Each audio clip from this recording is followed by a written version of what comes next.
Trump is personally profiting from a deal with a foreign government while selling weapons to that same government who is enabling a genocide. Policy aside, are you really saying you don't think this is a conflict of interest? No, you're making claims. The president's family owns a business, and they can conduct business anywhere in the world they want. Do you believe it's a conflict of interest to have a president personally profiting from a deal with a foreign government while selling weapons to that same government who's enabling a genocide? I don't accept the premise of your question. I think this has nothing to do with personally benefiting from anything. This has to do with the fact that in order to conduct foreign policy in the Middle East, you're going to have to deal with the UAE. Secretary Rubio, we have a president who is personally profiting from a deal with a foreign government-backed company at the same time he is selling lethal weapons to that same government. Isn't that a clear conflict of interest? I think no matter who was president, they would have to deal with the UAE. We have to. They're a member, That's not my question. Representative Jacobs raised a straightforward point. The Trump Organization and Trump's crypto venture, World Liberty Financial, struck billion-dollar business deals in the United Arab Emirates. At the same time, the Trump administration greenlit over $1 billion in arms sales to the very same government, despite their documented support for a militia committing genocide in Sudan. That's not complicated. That's not abstract foreign policy talk. That's a textbook conflict of interest. Mr. Secretary, I want to turn to the war in Sudan. This is, as you know, the world's largest displacement and humanitarian crisis. 500,000 people are facing famine. I saw firsthand the suffering when I visited Sudanese refugees in Chad. Earlier this year, and again yesterday, you reiterated that the Rapid Support Forces, a militia, is committing a genocide in Sudan. Is that correct? And we're very concerned about what both sides are doing, frankly, but the RSF in particular. Correct. I agree with that. You also said as part of that, that all of our engagement with the UAE, we need to raise the fact that they are openly supporting an entity that is carrying out a genocide.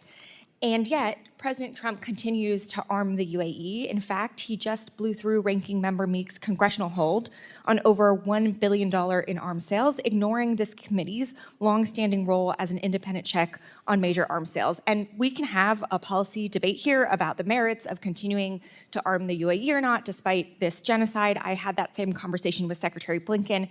But actually, I want to talk about the events that led up to that decision. So on April 30th, the Trump Organization, which Donald Trump still owns, unveiled plans to build an 80-story Trump Tower in Dubai.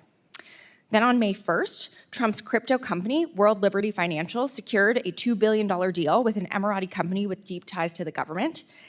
And only 11 days later, on May 12th, your department notified our committee that it would ignore Ranking Member Meek's holds on UAE arms sales. Secretary Rubio, we have a president who is personally profiting from a deal with a foreign government-backed company at the same time he is selling lethal weapons to that same government. Isn't that a clear conflict of interest? I think no matter who was president, they would have to deal with the UAE. We have to. They're a member. That's not my question. We can have a policy debate about how we should engage with the UAE. They're I making just claims visited about there corruption, a few and I'm weeks ago. answering that any president in the United States, I don't care who the president is, would have to deal with the UAE. They're a member of the Abraham Accords, number one. They've been incredibly cooperative on a bunch of other issues. We don't agree with them on 100%. We have concerns about some of the things they do, but this is called the balancing of foreign policy. Secretary It is in Rubio, our national interest to have you. a good relationship with the UAE, despite the fact that there are things we do we don't like. Secretary Rubio, I don't disagree with you. I just visited the UAE a couple weeks ago and had these very same conversations there, but I don't think this is a complicated question. President Trump is personally profiting from a deal with a foreign government while selling weapons to that same government who is enabling a genocide. Policy aside, are you really saying you don't think this is a conflict of interest? No, you're making claims. The president's family owns a business, and they can conduct business anywhere in the world they want. The president's never once raised business deals in UAE when talking about it. Any president would have to have a relationship with the UAE. Secretary Rubio, that's just silly. The previous administration had one too. President Trump has retained his ownership of these companies, and I have an image right here from World Liberty Financial's website. So the idea that President Trump is not the face of the brand of this company on top from benefiting from them, and it literally says on the website that Mr. Trump and his family members own a 60% stake in this company, that's silly. So we can talk about the policy merits. That's not what I'm asking you. I'm asking you a very simple question. Do you believe it's a conflict of interest to have a president personally profiting from a deal with a foreign government while selling weapons to that same government who's enabling a genocide? I don't accept the premise of your question. I think this has nothing to do with personally benefiting from anything. This has to do with the fact that in order to conduct foreign policy in the Middle East, you're going to have to deal with the UAE. Mr. Secretary, this is a clear conflict of interest, and anyone with any common sense can see that. The president president is personally benefiting from billions of dollars of deals, and he doesn't care at all about the people of Sudan who are experiencing famine and genocide. It's shocking to me that you can't admit that. It's clear that you seem more concerned about staying in Trump's good graces than sticking up for human rights and American values that you once were a champion for. With that, I'm going to yield the remainder of my time to Representative Olszewski. Well, you make these claims about staying in good graces. You accuse people of Reclaiming being my time, corrupt. Mr. Chairman. Thank you, Mr. Secretary. I appreciate do a UAE. softball We for have you, to- yes or no, since I don't have a lot of time, and I appreciate it. The chairman gives me a few seconds back. Softball for you. Would you, yes or no, as Secretary, find it outrageous for you to solicit or accept a $200,000 Rolls Royce from a foreign government for personal or State Department use? That offer's never been made to me. Yes, so you would reject that offer?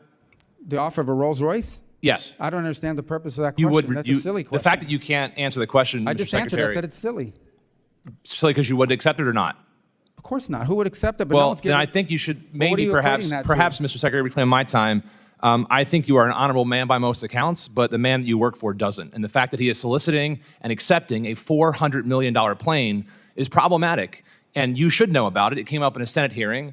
You should read about it, add it to your reading, because it is problematic for foreign policy. It adds to the corruption that my colleague just said. And I hope you speak out against it. What we just witnessed in this exchange between Representative Sara Jacobs and Secretary Marco Rubio is not just another heated back and forth in a congressional hearing. It's a case study in how corruption, foreign policy, and human rights all intersect in ways that should deeply concern every American.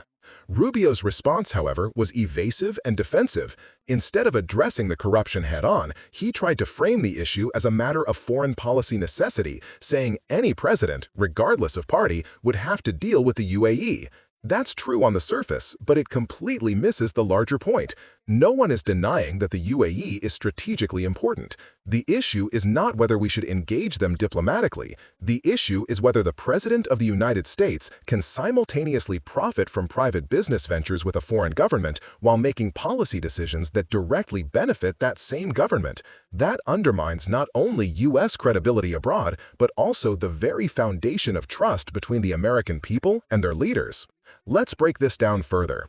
The UAE isn't just a partner in the Abraham Accords or a trading partner. They've also been credibly accused of fueling atrocities in Sudan, where 500,000 people face famine, and the RSF militia has been accused of genocide. When an American president chooses to ignore those human rights abuses in favor of weapons sales while also pocketing billions from private deals with that government, it sends a chilling message: American foreign policy is for sale. And the victims of these conflicts, the children starving in Sudan, the families displaced by violence, become collateral damage. Representative Jacobs wasn't just pointing out corruption, she was reminding us that our foreign policy has moral consequences. Arms sales are not neutral transactions. They empower governments to act, sometimes to defend their people, but sometimes, as in this case, to commit atrocities. And when profit becomes entangled with policy, accountability is lost. The kicker in this exchange came when another representative pressed Rubio with a simple analogy. Would it be outrageous to accept a Rolls-Royce from a foreign government? Rubio dismissed the question as silly. But was it? Or was it the perfect way to expose how absurd and dangerous this normalization of corruption has become?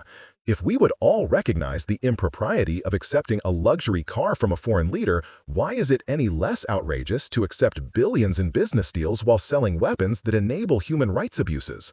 This is where the democratic perspective shines through. It's not about partisanship, it's about principle. Leaders must be held to a standard where foreign policy decisions are made based on what's right for the American people and the values we claim to stand for, not on what lines the president's pockets.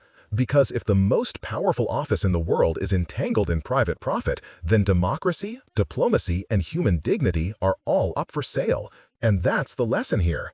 Representative Jacobs exposed how corruption and moral compromise at the highest levels of government can erode U.S. credibility abroad and fuel atrocities abroad. It's not just a conflict of interest, it's a conflict with the very idea of America's role in the world. So the question now is, what will we do about it? Will Congress step up to hold Trump accountable for profiteering off foreign policy? Will Americans demand higher standards of integrity from their leaders? Because if we don't, this dangerous merging of private profit and public power will only deepen, and the consequences will be measured in human lives. If you believe foreign policy should serve the people, not private business interests, and if you think leaders should put human rights before personal profit, then now's the time to raise your voice, stay engaged, and demand accountability. Because democracy only survives when we defend it together.